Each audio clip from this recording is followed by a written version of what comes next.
show, everyone. Today we have Crypto Crier with us, and I'm so excited to hear more about what you do. I've met you before, so I was like dying to introduce you to the Blockleaders listeners. Hello. Welcome today. I'm excited to be here. My first question for you is, what's going on with Crypto Crier as a name? Where did that come from? Yeah, sure. So Crypto Crier is I always had like a idea of me always shouting about crypto.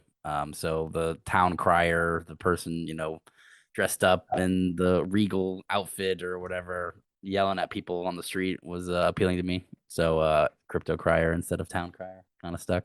That makes sense. I understand it now. At first I was like, well, what is he doing? Everyone's like, why is this guy crying about crypto? And I'm like, no, That's what I thought. come I was on, like, guys. we're not crying. Are we crying? Are we happy? Are we trying to be happy? No, Yeah. he's a crier. You're shouting about crypto from the Yeah. rooftops. That makes sense. I do get the what you said a lot more than like why are you crying about crypto? But yeah, so I've chose it and I'm sticking with it. So Yeah, you're stuck with it now. There's no changing. It's that's your right. part of your identity. What brought you into the world of crypto and NFTs? I would say originally crypto just got me interested from being a nerd. Like I was a computer guy already. I'm a big math guy, big computer guy. Was building my computers and doing all that fun stuff back in the day, and I found it through most likely. I originally heard about Bitcoin through just like one of my friends who was doing like illegal stuff on the internet. That route of buying like weed or something on the on the internet or something.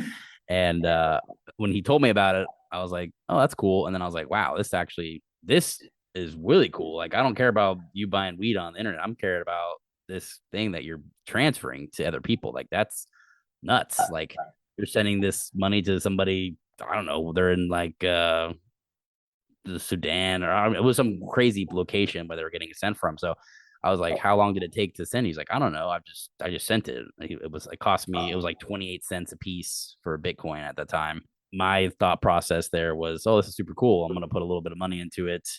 And, of course I didn't do it. I just, got swept up and then I found Ethereum later, 2016.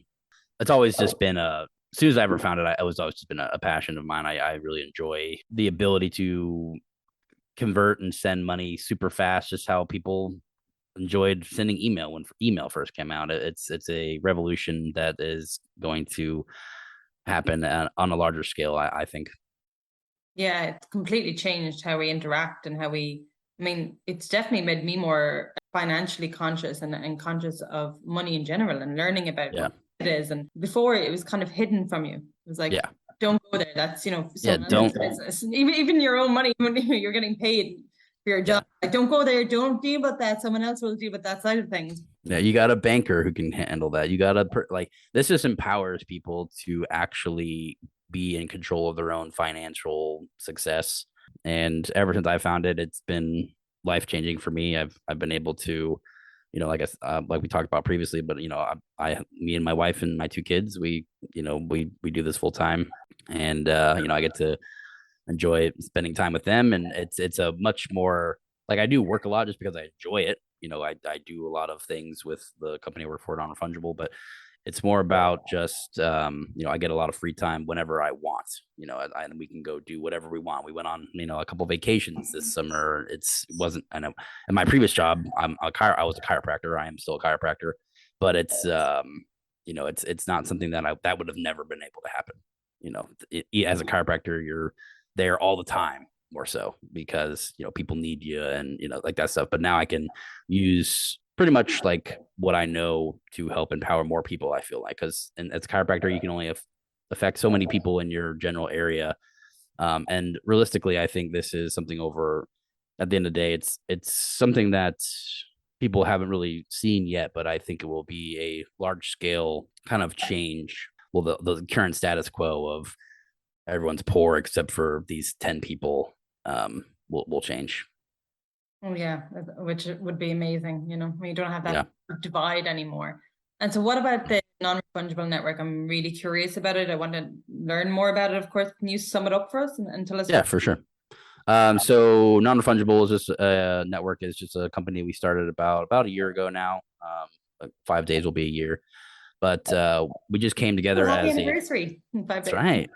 We're gonna do some fun stuff in our Discord and on Twitter, so we'll be do some giveaways and stuff. But anyways, we are having pretty much just a group of people that were already creating content or wanted to create content join together, and can offer those avenues of content for a broader audience under one banner, right? So we're pretty much taking the podcast and the newsletters and Twitch streaming and any form of content that you can create, and then it's all crypto NFT news focused, meeting founders in the space, meeting projects for NFTs and stuff like that, talking with heads of just development at like Ethereum or anything like that. So we are able to kind of leverage the group aspect into possibly better guests, because we have more following, because we all have all these crazy content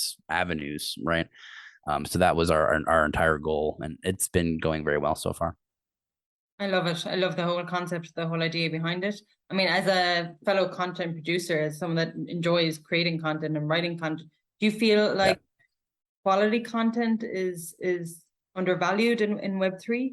What's your take on that? I would say it's just not, there's not that many people here. Like the Mhm. whole entire point of us building stuff now is that the NFT, like pretty much the last run of the bull run for crypto, that was like the first run of NFTs. And people still don't know what it is. People know what crypto is generally, but they don't, like, that's happened, that's had like 3 bull runs.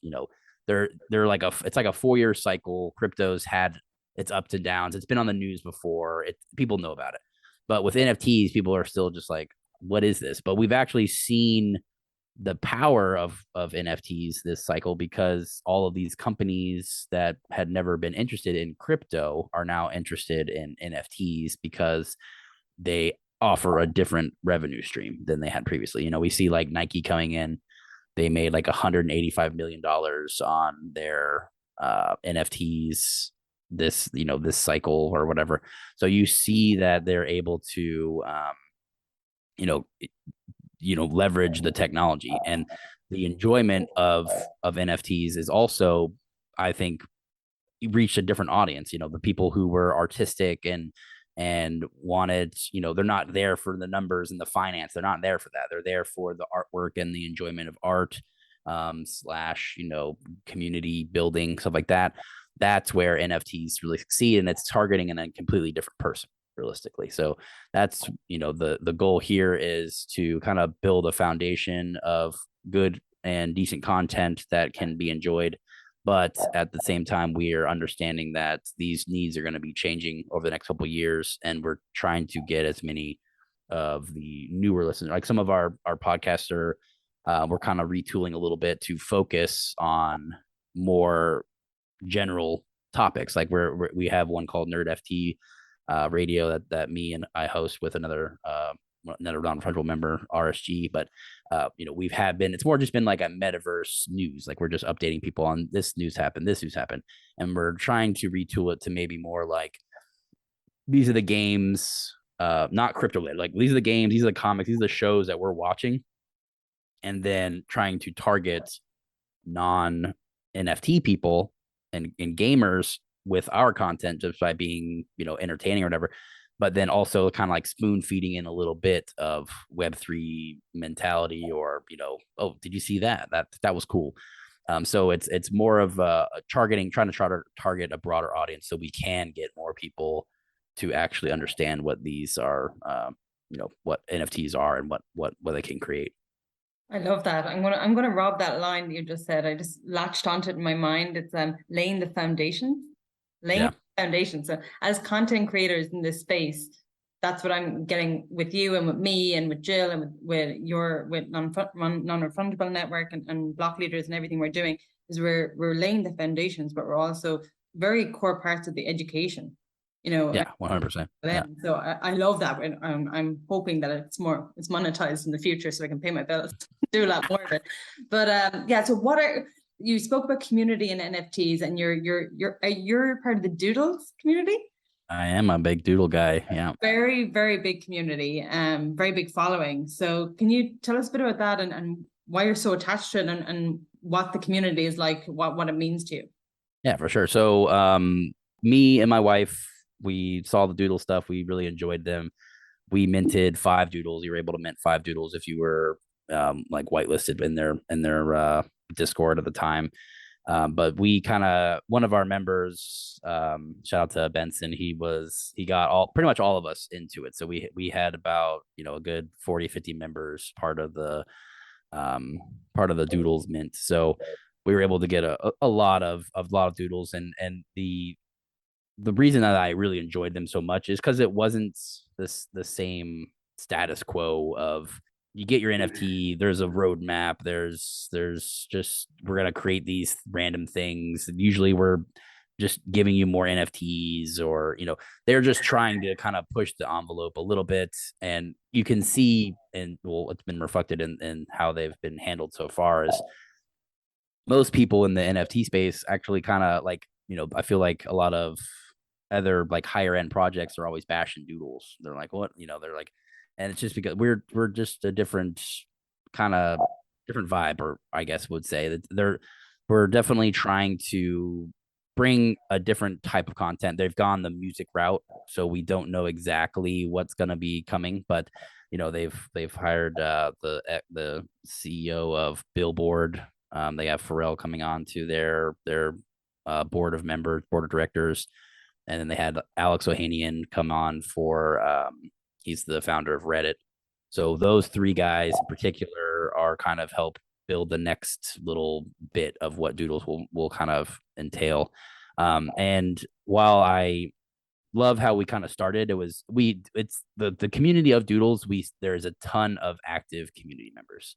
There's so many people like making artwork for your doodles and doing these little things that empower like the community. It's separate. Like I have like, I don't know, 20 different derivatives that people have made for my doodle, probably just by like, hey, throw a comment on this and I'll put your doodle in a thing, or there's a ton of those, and that really builds community like aspect of it. And I don't see that I would see that in some other stuff, but just the amount of people participating on the doodle side, and some of them aren't even good, like they're just people wanting to try to even start creating artwork and it's kind of given them that like spark to start doing it at all. And I feel like that's such a good reason that I really enjoy it. And again, they have one of the best like in real life events and stuff like that. So I've been to 3 of their events. One was in Art Basel. They had Burnt Toast is the main artist. He had done probably about pretty much just like a whole warehouse was done in a graffiti style of the doodles, where you have all the doodles, but they had a filter that you put it up to, and it was completely animated through your phone. So it was like an AR like wallscape.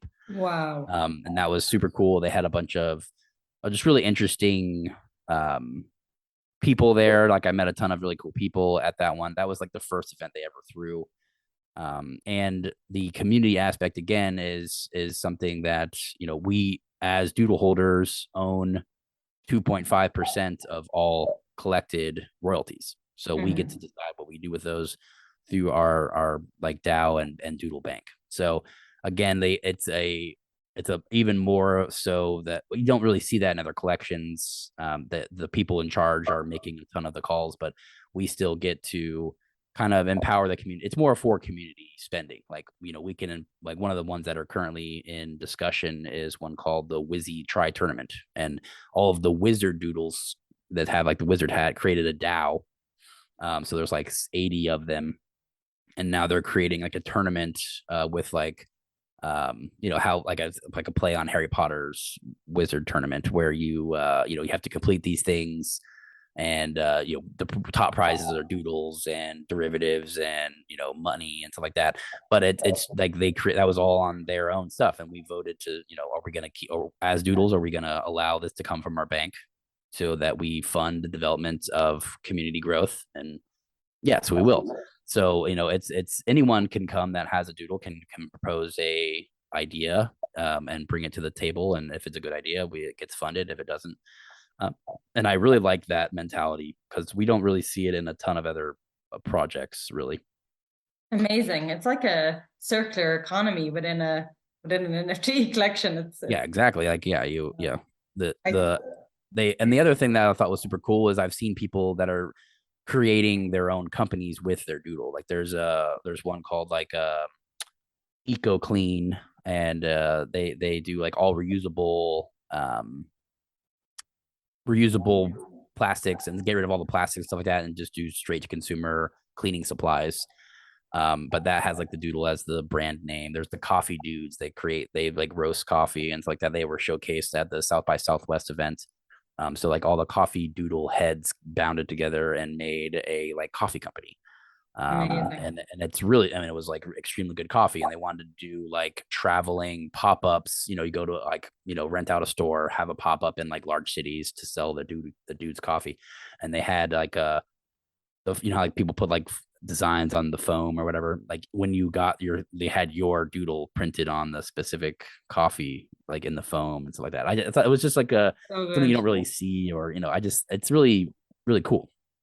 And then we had like a noodle bar that was funded through one of our community collections. It's called the Noodles, and it was just like a joke where they're doodles themed noodles, and it's just like a spaghetti noodle or whatever that has like doodle clothes on, and like they were funded through the Doodle DAO, and then we're able to they were there at the event making, like there was just a bunch of chefs who were like, that sounds funny to me, I'd make these, and now they have their own little company, like their noodles, and it's like a spin-off community practically. So creative, isn't it? Like mind-blowing, really. When you think about it like that, I'm like, oh, okay. Yeah, it just shows like the power of like community growth. Yes. And it's not just about the people in charge to build everything for the doodles. Like they have their thoughts and things as well, but as holders, realistically, you should be contributing as much as you can to the success of doodles, because not because it's monetary beneficial to you because your doodle price goes up, but just because I mean, I'm don't plan on selling my wife and my doodle. It's not like same thing with one of our non-refundable people, Nate. He has an ape. It's that thing was, he before this he was like a mechanic. He has no interest in selling these things. No. Just because it's part of like your personal ID or branding practically right now. So I think the value from that is much larger. Yeah, and much deeper, much more Yeah, meaningful. It's not for sure. said it's not, but it takes away the money side. The crypto side doesn't matter. Like, okay. Yeah. If you want to make money, you do the crypto side. You do like DeFi, you do that stuff. For me personally, I think NFTs are more about finding the good, the right community for you, and to kind of grow within that community. Wow. Yeah. I have one, the verse that I'm kind of interested in. And the girl Kaylin, it's a very poetry focused one. Yeah. I do that outside of Web3. So I'm like, oh, well, I do it in Web3. This is like really exciting. You could just might potentially be okay. But yeah, so we don't have much time today. So I kind of want to talk about the non-refundable network for hours on hours. So we might have to do a podcast. But today for our last question, I just want to ask if you have any tips for block leaders, people would be familiar with blockchain technology, familiar with crypto and DeFi, but as we were talking about before, they wouldn't be as familiar with the NFT scene and jumping in. Use tips for one tip or two tips for someone that's interested in getting involved for the first time in NFTs. What would you? Yeah, for sure. So one of the things that I recommend if you're getting into NFTs is if you're there for making money, most likely will not go well. Like if you happen into a collection that you like and you enjoy and you expect to, buy this and probably not recoup the money from it, that's usually where the success comes from. It doesn't have to be, you know, oh, I'm going to make money off this. So that's kind of how NFTs were kind of bastardized, I feel like, a little bit in the last year. So you know, one of my biggest recommendations, this one of my wife's friends she doesn't know anything about crypto, anything about NFTs at all. And we were always talking about it, you know, just because that's what we do.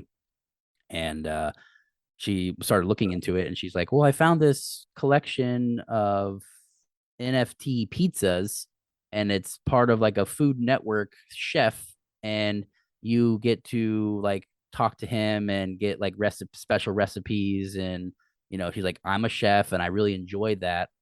You know, I was like, that's exactly what you need to be looking for, like something that your hobbies that you already do, you know, coincide with this. I'm sure there's someone like spearheading some sort of collection that relates to your hobbies. You know, there was one person I talked to. Her son had left for school. She had never done anything with crypto or anything at all, and she bought like an axolotl, and like little lizards or whatever as a pet. Yes. You know what I'm talking about? She bought one of those and then started looking. She bought axolotls because that was a collection of like little lizards that she liked. You know, you're like, oh, it's like my little guy that I just bought. He's my pet. And like now she's super deep in, you know, she's like mod and head of communications for a project called Unemployables. And I just like that aspect of, yeah, you know, she turned it into a job just because she found, you know, a collection that resonated with her and, you know, wasn't there for money at all, but just because of the community growth and stuff she'd like to do. You know, now she's, you know, found a mod job, you know, and a communications job for because of that. You know, it's just Amazing. it opens up a lot of doors and a lot of windows when you're able to grow your network instead of just the network of people, you know, in your city or you know, close to you. It changes it to where now it's global. Your network has a bigger reach, and it's usually people that are similar, want to do similar things with you. So you know, check out the hobbies, checks out, you know, what you already do for fun, and just bring it to the internet is generally what I recommend for people who are looking to NFTs. Thank you so much. And thank you so much for being with us today on Blockleaders. And where can people find more about you and what you're doing today? You can check me out on Twitter. It's at crypto_crier. And then as well as non-refundable is non_refungible, and that's refungible. So it's a kind of you can maybe put it in the link or something like that because it's a little tough. We also have nonrefungible.net is our website. So you can go on there and all of our information. We have newsletters and all of our podcasts and everything is split up there. So you can find all of our stuff.